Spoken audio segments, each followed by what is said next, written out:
निर्मल शिक्षक प्रशिक्षण महाविद्यालय हिंडौन सिटी की ऑनलाइन क्लासेज में आपका स्वागत है। देखिए, आसन का पार्ट थर्ड। मैं आसन आपको इससे पहले 2 वीडियो और बता चुका हूं। वैसे आसन योग की ही एक चरण है।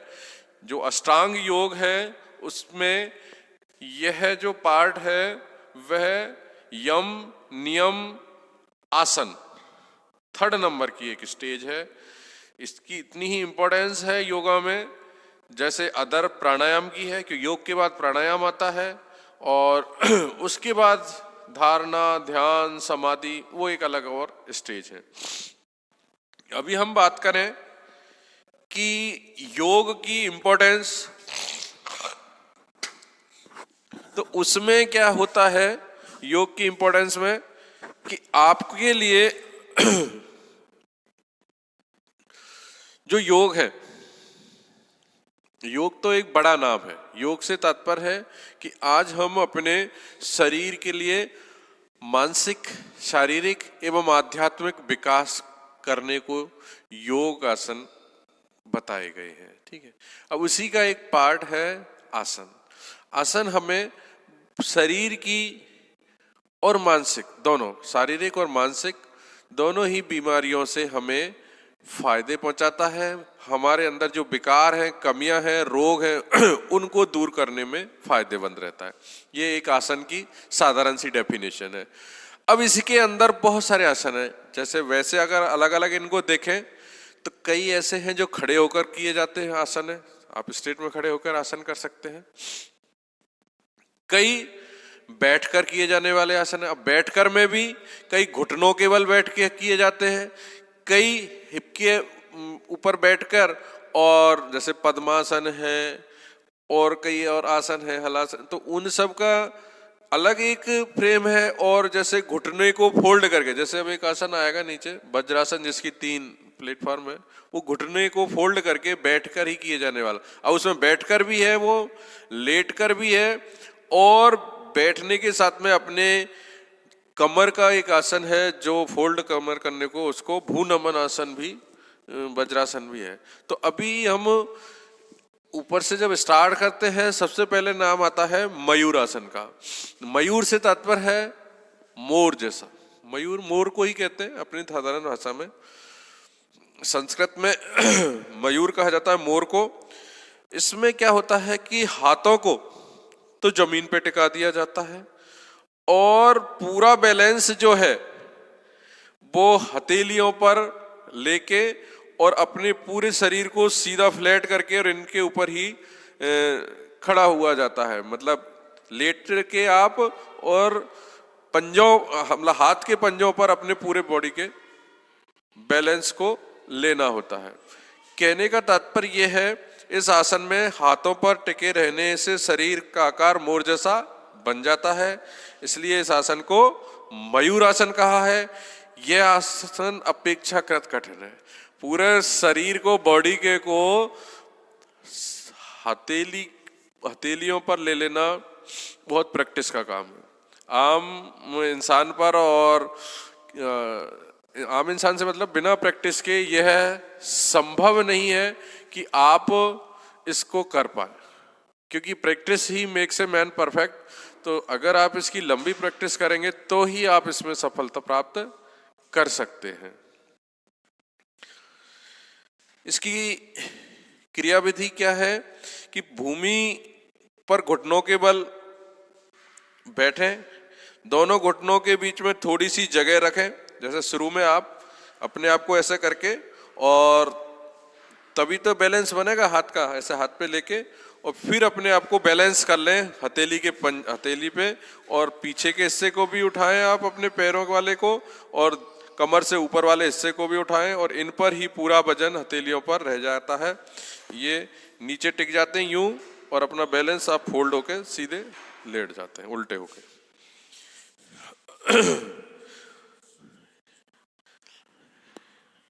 इसमें आपकी एड़ियां वो दोनों पैरों की मिली हुई हो रहती हैं। ठीक है, यदि दोनों पैर एक साथ पीछे ले जाना कठिन लगे तो पहले एक एक पैर ले जाओ, उठाने में जैसे नीचे से आप ऊपर उठा रहे हैं एक एक पैर को उठा लो, लेकिन रहेंगे लास्ट में दोनों पैर सीध में ही रहेंगे, पूरी बॉडी सीधी रहती है, फ्लैट। अब इसके लाभ क्या है?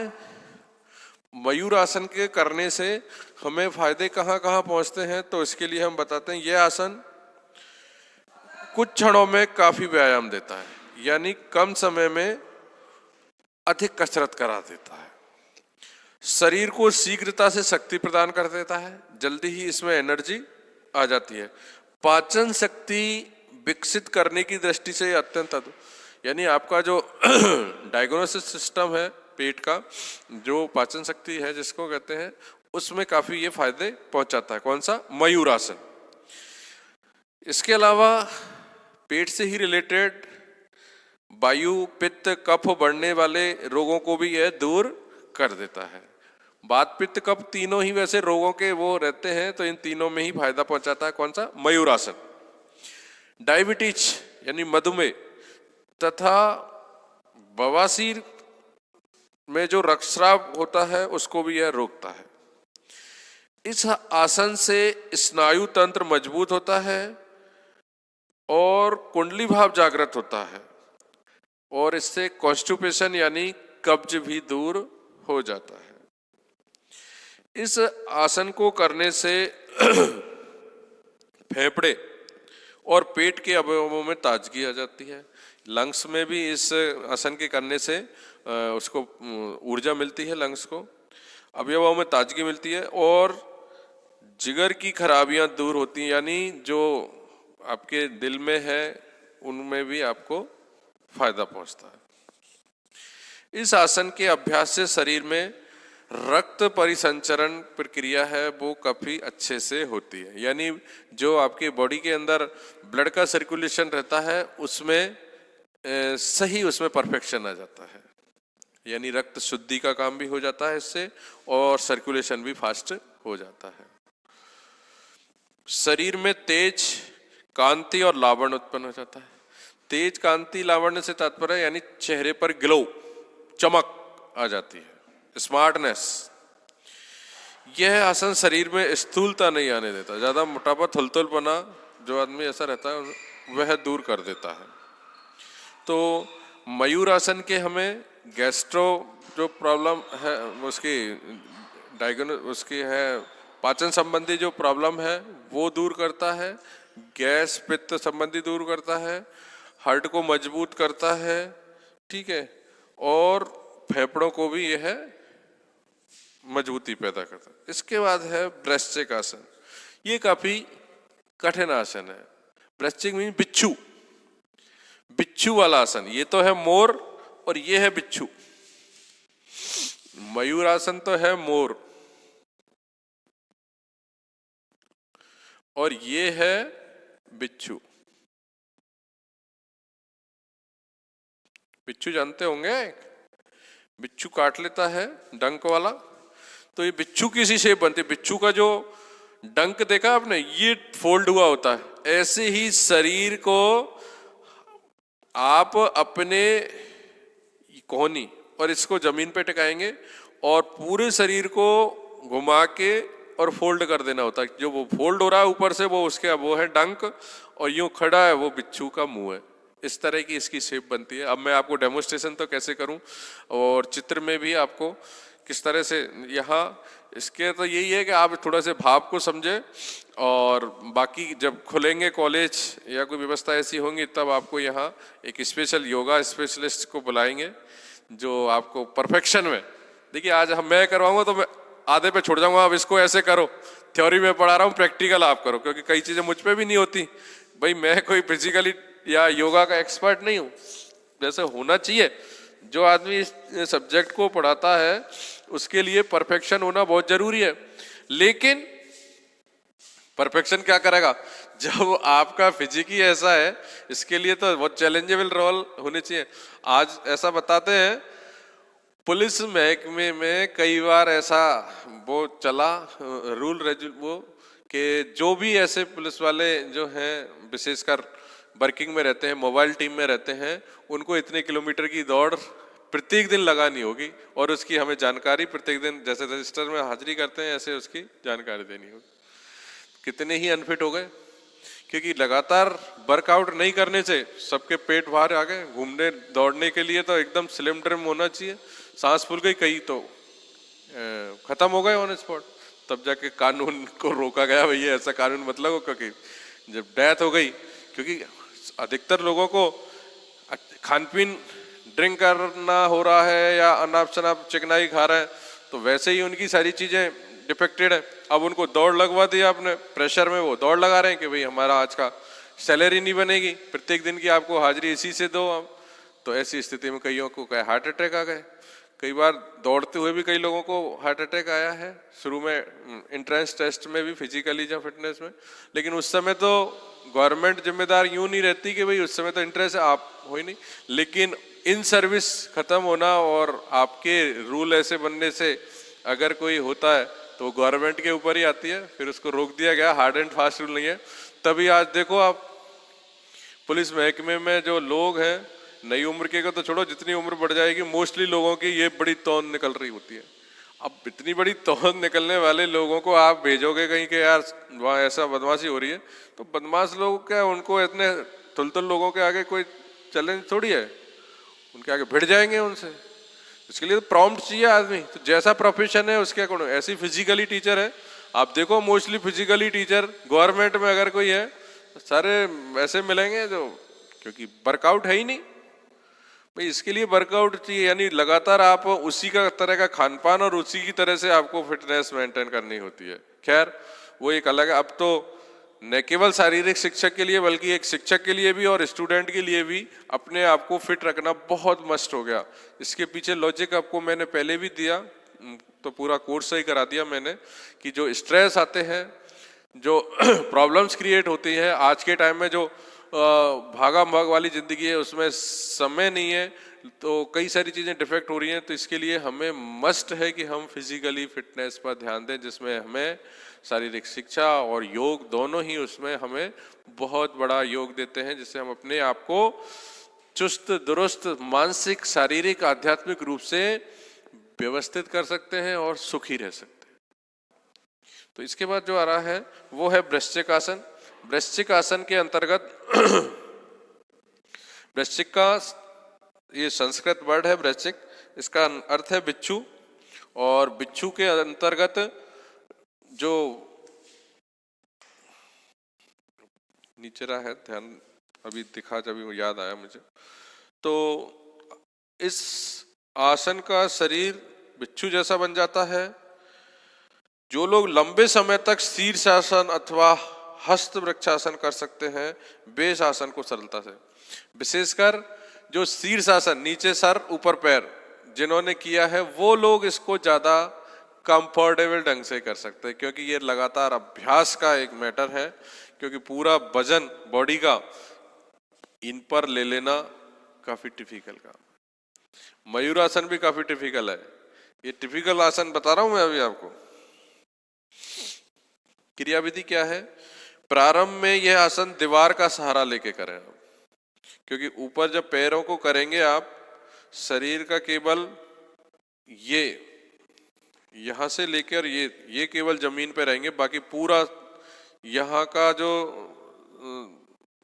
है सारी चीजें ऊपर सीधे स्टैंड, और ऊपर भी स्टैंड करके यूं फोल्ड हो जाएंगे जैसे बिच्छू का डंक है। ऐसे दीवार लेकर करें, पहले हाथ और कोहनी जमीन पर रख लें, फिर पैरों को दीवार की ओर फेंकें, धीरे धीरे पैरों को दीवार से 5 सेंटीमीटर दूरी करके संतुलित बनाएं और सांसें साधारण लें। कुछ दिनों तक इस प्रक्रिया का अभ्यास करें। जब सरलता से संतुलन का निर्वाह हो जाए तो घुटनों को मोड़कर फोल्ड करके घुटनों को और सर पे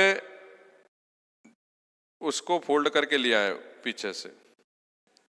अब इसके लाभ क्या है कि यह आसन करने से हाथ और कंधे मजबूत होते हैं। भाई हाथ और कंधे तो ऑटोमेटिक मजबूत ये हो जाएंगे कि पूरा वजन ही कंधों पर और हाथ पे ही आ जाता है।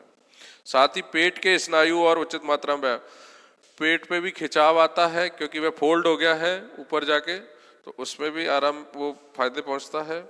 इस आसन से रीढ़ को पीछे की ओर मोड़ना होता है, इसलिए उसमें लोच आ जाती है।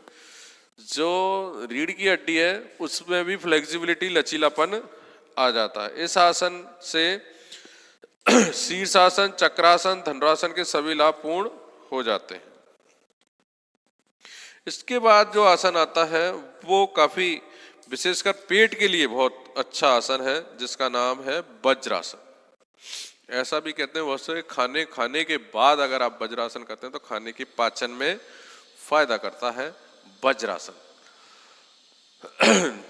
3 इसकी स्टेप, अलग अलग तरह, स्टेप नहीं है, स्टेप तो ये अलग आसन की एक प्रोसेस है, ये अलग है और ये अलग है, तीनों ही अलग अलग तरह से हैं। तो पहले हम वज्रासन साधारण को देखते हैं। इस आसन में बैठने वाला व्यक्ति दृढ़ और मजबूत इच्छा शक्ति प्राप्त करता है। वज्रासन में अगर आप बैठेंगे तो आपके अंदर इच्छा शक्ति मजबूत होगी, सरलता से हिला डुला नहीं, इसलिए इसे वज्रासन कहा जाता है। सामान्यतः योगी लोग इस आसन में बैठा करते हैं। पैर के दोनों तलवों को आप अपने हिप के नीचे दे लें, यानी बैठ के जब बैठ जाएं आप तो दोनों तलवे ऐसे फोल्ड करके, घुटनों के बल घुटने को फोल्ड करके और पैरों के तलवों पे बैठ जाएं आप। पैरों के तलवों पे कैसे कब बैठेंगे, जब फोल्ड होके वो नीचे आपके हिप के नीचे आ जाए, वो इस तरह से। तो इसकी सिटिंग अरेंजमेंट है। ये तरह से बैठना होता है। और हाथों को एकदम सामने रखना होता है। जब फोल्ड हो जाएंगे हाथ तो हम हाथ सामने घुटनों के जांघों पे हाथ रखने पे आ जाएंगे। पूरा शरीर का वजन घुटनों और टखनों पर रखिए। इस आसन के अभ्यास के दौरान सांस साधारण सी लेते रहें। प्रारंभ में घुटनों और टखनों में दर्द होता है। शुरू में जब फोल्ड रहेगा, पूरा वजन इसी पे रहेगा तो दर्द भी होने लगेगा, घुटनों में भी होगा और टखने में भी, क्योंकि उसके ऊपर बैठे ना हम वहां भी आपको दर्द महसूस होगा, किंतु बाद में ये बहुत जल्दी दूर भी हो जाता है दर्द। और शरीर, गर्दन और सिर एक सीध में रहना। सीधे आप इसको स्ट्रेट में खड़ा करके अपने आप को और उसमें बैठ जाए मुद्रा में। इसके लाभ क्या होंगे? सबसे पहले इस आसन से पाचक रस अधिक मात्रा में, मैंने कहा था ना इससे, यानी भोजन को पचाने के लिए जो पाचक रस निकलता है वो वज्रासन करने के साथ में ही निकलता है। अगर आप वज्रासन सही ढंग से करेंगे तो आपका खाना जो पचने का है वो अच्छे से, जठर इच्छा अच्छा कर, जो जठराग्नि है वो अच्छे से, खाना खाने के बाद पेट के अंदर जठराग्नि चालू होती है जो खाने को जलाकर और उसको डिस्ट्रीब्यूट कर देती है। गैस का रोग भी मिट जाता है। यह आसन निरंतर करने से घुटनों, पैरों, पंजों और जांघों में होने वाला दर्द भी दूर, लगातार करने से, शुरू में तो दर्द होगा लेकिन लगातार करने से इनके दर्द दूर हो जाएंगे। गुदाद्वार से भी लगभग 30 से ऊपर 72,000 नाड़ियों का केंद्र रूप का स्थान वज्रासन करने से प्रभावित होता है। वज्रासन करने से 72,000 नाड़ियां हैं, उनमें लाभ पहुंचता है। इस आसन का लंबे समय तक अभ्यास करने से रस ग्रंथियां अथवा पीलिया, गले के कोकल, अधिक मज्जा आदि स्थानों में उत्पन्न होने वाले श्वेत कणों की संख्या में वृद्धि होने से स्वास्थ्य यानी WBC भी बढ़ती है। इससे रोग प्रतिरोधी क्षमता बढ़ती है वज्रासन करने से। नियमित रूप से आसन करने वाले व्यक्ति को बुखार नहीं आता। क्या बात है! कब्ज नहीं रहता,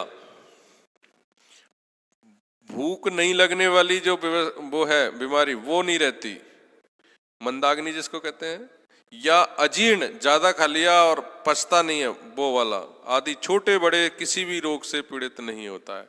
यानी काफी कारगर आसन है वज्रासन। इसको करने से बहुत सारी बीमारियों से आपको निजात मिल जाती है। कुछ दिन जरूर दर्द होता है, मैंने भी किया है इसको, बाकी है ये बहुत फायदेमंद। अब इसके 3 स्टेप हैं भाई। ये तो इतना कठिन नहीं है जो मैंने बताया, घुटनों के बल और पंजों को अपने हिप के नीचे रखने के साथ में आप सीधे स्ट्रेट बैठ जाओ।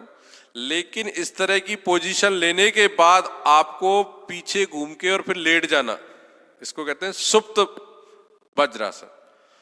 अभी तो आप बैठे फोल्ड करके, आप अपने घुटनों पे से और उन पे ही बैठे हैं आप तलवे पे, और उसी पोजीशन में आप बैठे बैठे ही पीछे लेट जाएं, वो लेटना कितना कष्टप्रद होगा। और उस लेटे लेटे आपकी जो खिंचाव है घुटनों का, जांघों पर भी, सबसे ज्यादा जांघों पर कितना प्रेशर रहेगा, वो बहुत कष्टप्रद है। मैंने तो किया हुआ है, इससे बहुत ज्यादा कष्ट होता है शुरू में, लेकिन अभ्यास हर चीज को नॉर्मल बना देता है। अभ्यास की तो सारी लीला ही है। तो अभ्यास के अकॉर्डिंग हम जो सुप्त वज्रासन है, उसके लिए मैं आपको बता दे रहा हूं कि इस आसन की स्थिति अर्ध शवासन के समान है। जैसे शवासन में सीधे आप लेटते हैं, इसमें आधे लेटेंगे, क्योंकि आधे में तो आपकी पोजीशन बन रही है काहे की, वज्रासन की। घुटने से नीचे तो आप दबे हुए हैं, आपका पैर सीधा फोल्ड हो ही नहीं रहा। वज्रासन करने में निपुणता पाने के बाद ही यह आसन करना चाहिए। पहले वज्रासन में आप परफेक्शन ले लें, तब सुप्त वज्रासन करना चाहिए। पहले नॉर्मल वज्रासन, फिर सुप्त। यह आसन वज्रासन की अपेक्षा अधिक बल और तनाव देता है, मतलब कठिन ज्यादा है, ये बात परफेक्ट है। सर्वप्रथम वज्रासन लगाइए, धीरे धीरे कोहनियों के सहारे से भूमि पर चित्त लेट जाइए। भैया धीरे धीरे आप पीछे जाओगे तो कोहनी के बल लेके, और आप धीरे धीरे, एक साथ तो कैसे गिरोगे आप, क्योंकि पैर तो आपके फोल्ड हो रहे हैं, बिल्कुल ही आसन में बैठे हैं आप, तो कोहनी के बल धीरे धीरे आप पीछे लेट जाना होता है। और यह 8 से 10 सेकंड तक स्थिति में रहे। प्रारंभ में पीठ का पूरा हिस्सा भूमि को स्पर्श करना होता है शुरू में तो, और उसके बाद नीचे का हिस्सा उठा रहेगा। उसके बाद कंधा और हिप दोनों ही टिके रहेंगे, और बीच के हिस्से को उठाना होता है जब अभ्यास आपका ज्यादा हो जाएगा। यह आसन दिन में 3 या 4 बार किया जा सकता है। अब इसके बेनिफिट देखिए साहब, लाभ। इस आसन में रीढ़ पीछे की ओर मुड़ती है, इससे पीठ की कुबड़ आदि नष्ट हो जाती है। जिनके कंधे झुके हुए हैं, कुबड़ है, वो दूर हो जाती है। नियमित रूप से यह आसन करने से कुंडलिनी शक्ति आसानी से ऊर्ध्वगमन करने लगती है। कुंडली जागृत हो जाती है कईयों के, तो वो वाली शक्ति है, वो फायदा पहुंचता है उसमें। इस आसन से सीना, रीढ़ की हड्डी, गर्दन आदि अंगों में आवश्यक व्यायाम मिलता है और उनकी कार्यक्षमता बढ़ जाती है। पैरों के जोड़ और स्नायु सशक्त होते हैं। वही जॉइंट अपने आप ही सशक्त, घुटने एकदम मजबूत हो ही जाते हैं। इस आसन से सभी अंतःस्रावी ग्रंथियां सक्रिय बनती हैं और आरोग्य और आनंद की प्राप्ति होती है। डायबिटीज वाले, मधुमेह से पीड़ित जो लोग हैं, इस आसन से विशेष लाभ होता है उनको क्योंकि इस आसन से क्लोम यानी पैंक्रियाज की वृद्धि होती है। फलस्वरूप जो मधुमेह वाले जो रोगी हैं, उनको इससे ज्यादा लाभ पहुंचता है। यह आसन पेट, आंत, लीवर, किडनी और उदर मीन्स पेट के सभी भागों में रहने वाली गड़बड़ियों में सुधार कर उन अंगों को सबल और सशक्त बनाता है। यानी पेट से रिलेटेड, विशेषकर ये पेट से रिलेटेड जो भी आपकी बीमारियां रहेंगी उनमें लाभप्रद, क्योंकि इससे पाचक रस भी निकलता है। अपच, वायु विकार, कब्ज और अर्श के लिए आसन रामबाण की दवा है। यानी जिनको पेट से संबंधित बीमारियां रहती हैं, उनके लिए यह आसन रामबाण के समान है। रामबाण से मतलब एक अचूक औषधि है। और आसनों में इतना नहीं है, लेकिन इस आसन को करने से आपके अंदर एक विशेष ऊर्जा आ जाती है। इसके बाद तीसरा है भूनमन वज्रासन। जो तीसरा क्या, वज्रासन की तीसरा वो है भूनमन। भूनमन नाम ही उसका है, भू मीन्स पृथ्वी को, नमन मीन्स नमन करना। यह आसन वज्रासन का ही एक प्रकार है। सुप्त वज्रासन की विपरीत दिशा में किया जाता है। सुप्त वज्रासन तो पीछे लेटेंगे आप, पोजीशन वज्रासन की है। भूनमन वज्रासन में पोजीशन तो काय की है, वज्रासन की, लेकिन बिल्कुल विपरीत है। कैसे विपरीत है? उससे कि आप जो पीछे घूम रहे थे, लेट रहे थे, अब आपको आगे आना है। पैर फोल्ड है वज्रासन में, लेकिन आपको फोल्ड आगे को होना है। तो इसके बाद इसमें और क्या चीज है, सुन लो दोबारा। वज्रासन लगाकर धीरे धीरे आगे की ओर मुड़ना होता है, और आगे की ओर मुड़कर और आपको अपना जो मस्तिष्क है वो जमीन पर लगाना होता है। और जो कोहनी है, जैसे इस तरह का यूं जो फोल्ड है, यूं पीछे आप अपने हाथों को बांध लेंगे और आगे झुक जाएंगे, और पैरों की लग रही है कौन सी, वज्रासन वाली फोल्ड, और फिर उससे जमीन को छुआना है। यानी पैर, हाथों की कोई सपोर्टिंग आपको नहीं मिलेगी नीचे झुकने में, कहीं भी हाथ फोल्ड है पीछे और आपको नीचे झुकना है। अब इस आसन के लाभ क्या है? इस आसन से अंगों और जठर की निर्बलता, जठर मीन्स वही जठराग्नि, पाचन शक्ति बढ़ाने वाली, दूर होती है। यकृत की जो विकृति है वो सही होती है। इस आसन से रीढ़ की हड्डी में लाभ पहुंचता है। पेट और सीने के सभी स्नायु ताकतवर होते हैं। इस आसन से मधुमेह, उदर रोग, सर्दी, वात, पित्त, कफ, मंदाग्नि, अनिद्रा, दस्त, पेचिश और अजीर्ण जैसे रोग दूर हो जाते हैं। इस आसन के अभ्यास से जठराग्नि प्रदीप्त होती है, यानी भूख ज्यादा लगती है इस आसन के करने से। कौन से? भूनमन वज्रासन से। तो भूनमन वज्रासन भूख बढ़ाने का भी आसन है, और ये अपने आप में ही एक ऐसा आसन है जिससे आप अपने आप को डायबिटीज और पेट संबंधी सभी बीमारियों से मुक्ति प्राप्त कर सकते हो। धन्यवाद।